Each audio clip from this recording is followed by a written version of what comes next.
Olá, pessoal, sejam muito bem-vindos à nossa terceira aula a respeito do dimensionamento do oxigênio, ok? Então, é o enfermeiro Emerson Luiz, esse que vos fala.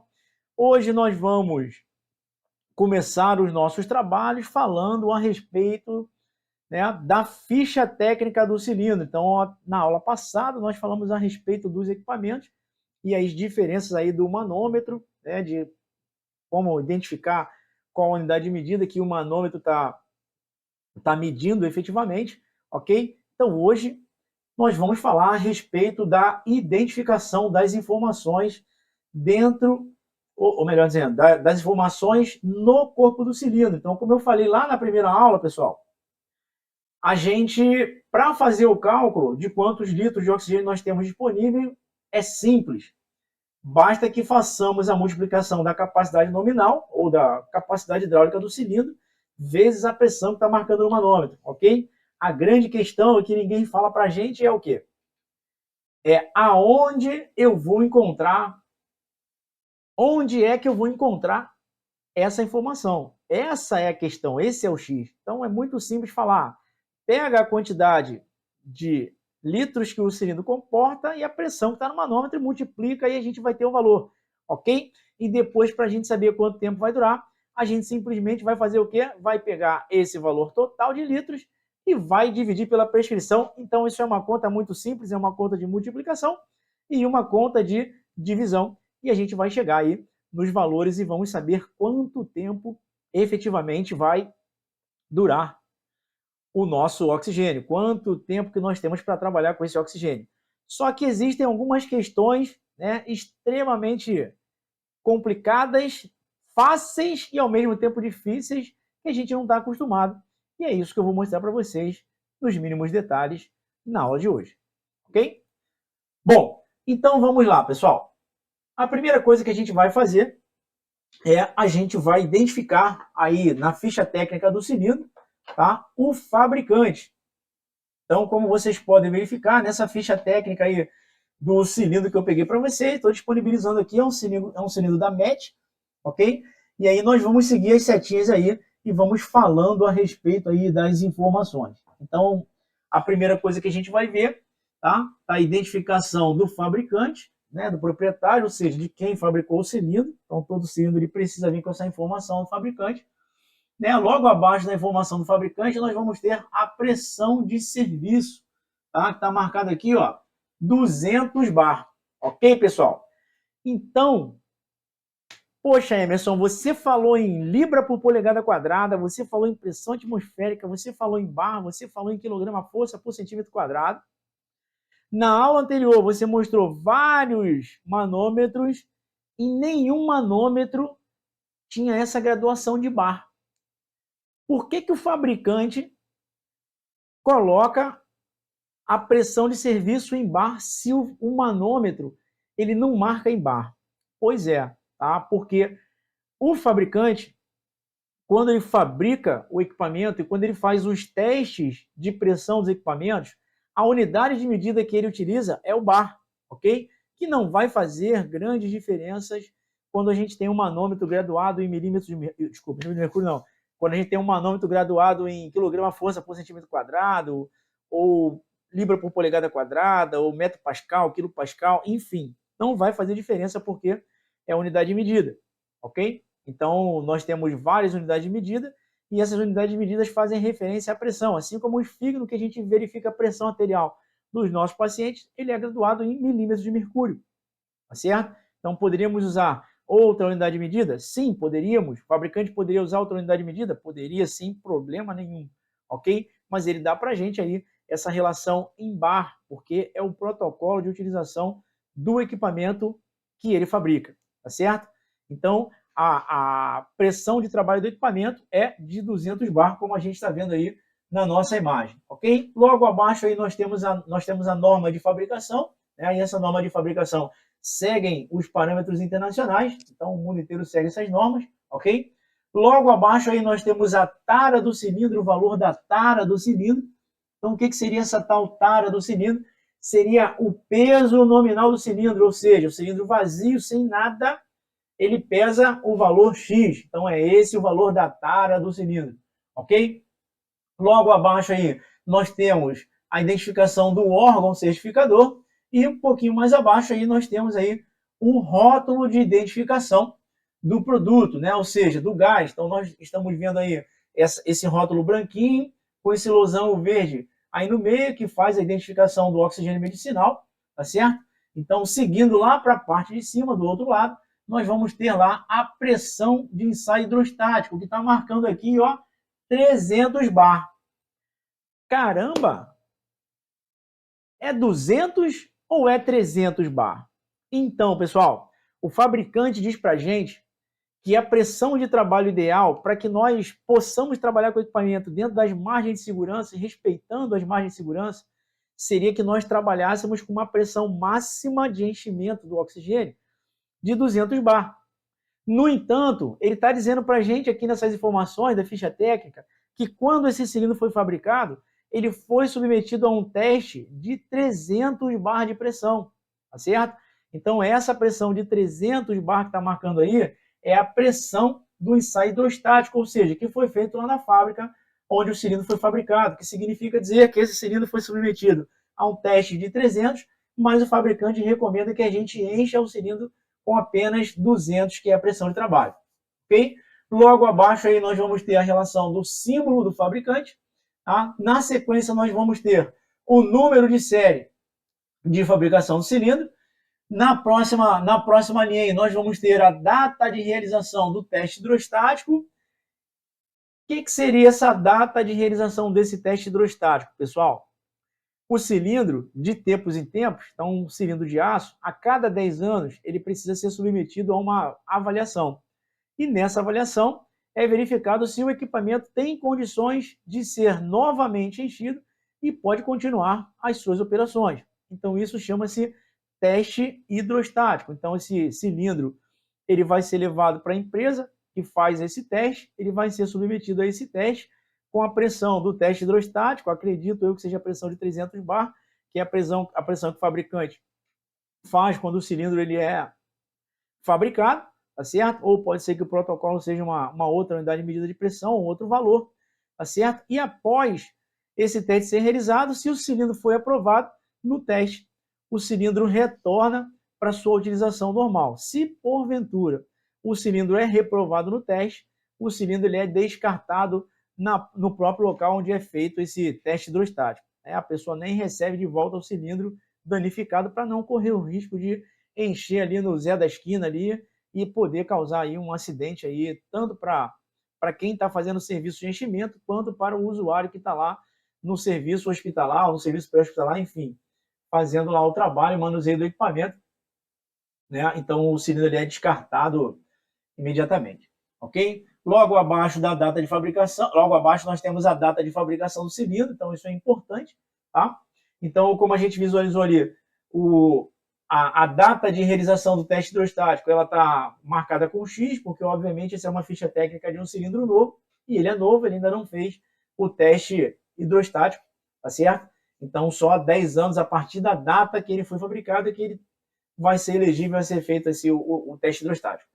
E no último item aí é a parte mais importante, ou obviamente a gente deixa a cereja do bolo, né, para o final, obviamente, que é a capacidade nominal em litros do cilindro. Então essa é a informação que nós precisamos para poder fazermos o nosso dimensionamento do oxigênio. A gente precisa saber quantos litros cabem dentro desse cilindro, tá? E o fabricante ele já nos dá essa informação, ele coloca cravado no corpo do cilindro, ok? A informação para que a gente vá lá e visualize, tá certo?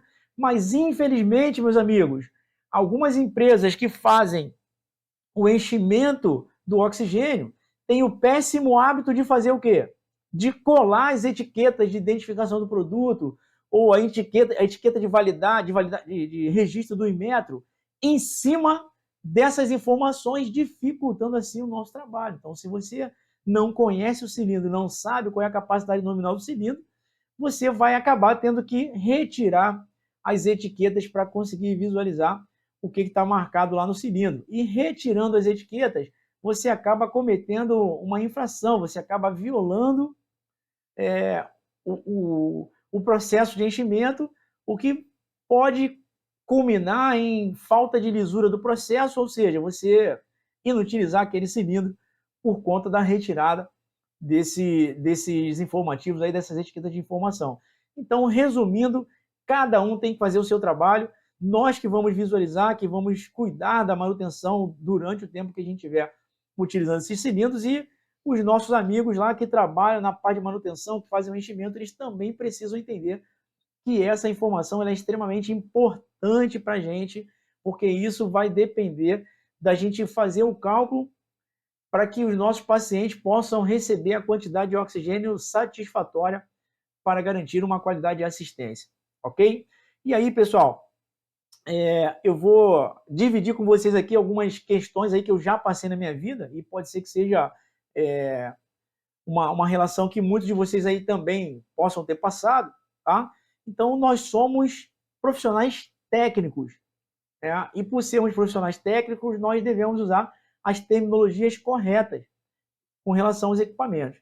Então, já passei por algumas situações um pouquinho desagradáveis, né? E relacionadas à forma de identificar o cilindro. Então, algumas pessoas costumam dizer, costumam chamar o cilindro de bala de oxigênio, ok? Então, o nome técnico do equipamento, que inclusive o fabricante coloca lá quando o equipamento é fabricado, é cilindro, não é bala, ok? Eu, num curso, estava fazendo um curso de instrutoria, né, com um colega de um outro estado, e aí, durante a prática, nós estávamos lá realizando as atividades, o colega virou para mim e falou assim, pega o torpedo. Falei, caraca, o que é o torpedo? Não, não vou pegar o torpedo, não. Não, cara, pega o torpedo, pega aí o torpedo, pega o torpedo. Eu falei, não, não vou pegar, o torpedo vai explodir. Não, não vou pegar não, tá maluco, não vou pegar torpedo.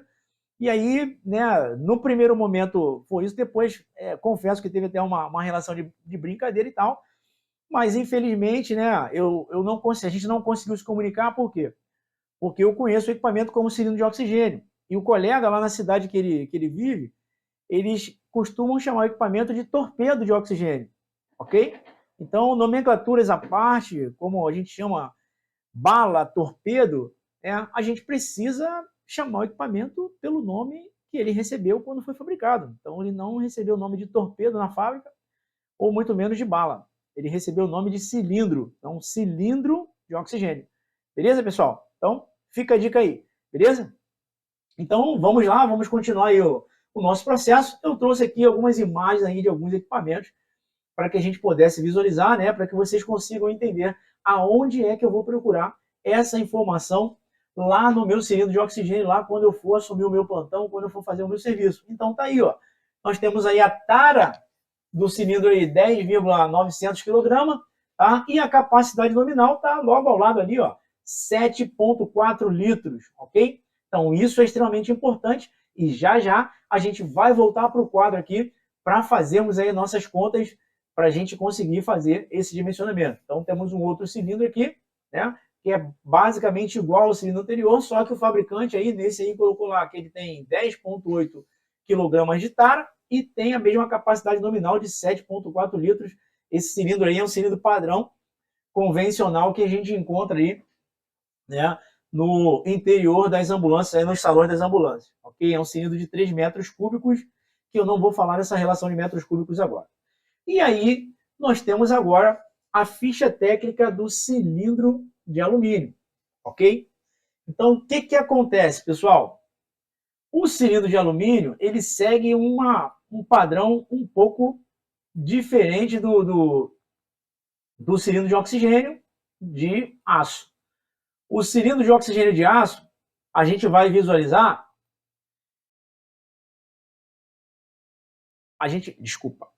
o cilindro de oxigênio de aço, a gente vai visualizar o quê? A gente vai visualizar que ele vem cravado ali no próprio corpo do cilindro, como eu mostrei para vocês aí, tá certo? Mas no cilindro de alumínio, a gente tem algumas informações que também vão estar constantes no corpo do cilindro, mas qual é a informação extremamente importante que não aparece? A capacidade nominal do cilindro, ok? Então, nos cilindros de alumínio, não é convencional, não é protocolo de fabricação a quantidade nominal em litros vir cravada no corpo do cilindro, nessa parte verdinha aí, né? Vocês observam aí que ele é de alumínio e tem uma parte verdinha aí em cima. Então, nessa parte verdinha é onde vem as informações cravadas no corpo do cilindro, ok? E aí, o que eu fiz? Eu fiz aí peguei aí uma tabelinha lá do fabricante. Então, como vocês estão vendo aí, esses cilindros são fabricados pela Fluxus, tá certo? São a maior parte dos cilindros que a gente encontra aí no nosso serviço, mas nós temos cilindros de alumínio que são fabricados pela White Martins, pela Protec e por algumas outras empresas que também fabricam cilindros de oxigênio e são vendidos e comercializados aqui no nosso país, tá certo? Mas, de um modo geral, essa tabelinha aí é a tabelinha que a gente vai ter aí, mais ou menos aí a relação média aí, ou seja, todos os cilindros desta marca aí seguem esse padrão. Então, se eu tenho cilindros da White Martins, da Protec ou de algum outro fabricante, o que eu preciso fazer para saber qual é a capacidade nominal em litros do cilindro? Eu preciso consultar a ficha técnica do cilindro. Então, como é que eu vou fazer essa verificação? Eu vou identificar a marca do meu cilindro e vou buscar essa informação. Então, para quem trabalha com o cilindro Fluxus, a informação já está aí na tela, tá? Então, como a gente pode visualizar? Então, vou dar um exemplo aqui, ó. O cilindro no modelo M4, tá? Então, os modelos eles vêm cravados no corpo do cilindro e a gente precisa consultar na tabela. Então, ele tem 0,7 litros, ou seja, 700 ml de capacidade nominal. O M122, ele tem 21,4 litros, ok? Que é aquele cilindro maior lá, o últimozinho lá. Então, o MD ele possui 2,8 litros de capacidade nominal, o ME 4,6 litros de capacidade nominal. Na maior parte dos serviços de pré-hospitalar, os cilindros portáteis são do tipo MD, de 2,8 litros, ok? Em alguns serviços, utiliza-se o ME como um dispositivo portátil, ele é um pouquinho maior, tá certo? E tem a capacidade de 4,6 litros. Então, qual a sugestão que eu dou a vocês, pessoal? Se você tem os seus cilindros portáteis, ou cilindros do salão, seja de alumínio, seja de aço, busque a informação dos equipamentos aos quais vocês trabalham. Okay? Se eu trabalho com um modelo de cilindro de alumínio, tá? Eu vou identificar qual é o modelo do meu cilindro. Então, por exemplo, em alguns serviços que eu já trabalhei, que eu trabalho, os portáteis eles são na categoria do modelo MD ou ME. Então, eu já sei que o MD é o menor e que o ME é o maior. Sendo assim, se eu tenho o cilindro MD, que é o cilindro menor, eu sei que ele tem capacidade de 2,8 litros. Se eu tenho o ME, que é o maior, eu sei que ele tem a capacidade de 4,6 litros. Então, conhecer o seu equipamento é o que vai fazer a diferença na hora de você realizar o teste, tá? E fazer o dimensionamento do equipamento, ok? Bom, então nós temos aqui alguns manômetros, como a gente já viu aí na aula anterior, né? Eu vou dar uma passada rapidinho aqui. Então, um fluxômetro e uma válvula reguladora, tá certo? Aqui nós temos um outro modelo de válvula reguladora, como eu mostrei para vocês ali, tá? Então, pessoal, na nossa aula de hoje, tá certo? Nós vamos ficar por aqui e na nossa próxima aula nós vamos começar a fazer os nossos tão sonhados cálculos para fazer o dimensionamento e vamos fazer alguns exercícios aí para a gente estimular o nosso raciocínio, né? Então, estarei trazendo aí algumas informações que provavelmente vocês desconhecem, tá? Não é nada tão desesperador, é só uma questão de entender o processo e começarmos a executar esses procedimentos para que o processo seja simples e continue da melhor forma possível para que a gente possa fazer esse dimensionamento, ok? Então, pessoal, fiquem com Deus, até o nosso próximo encontro, ok?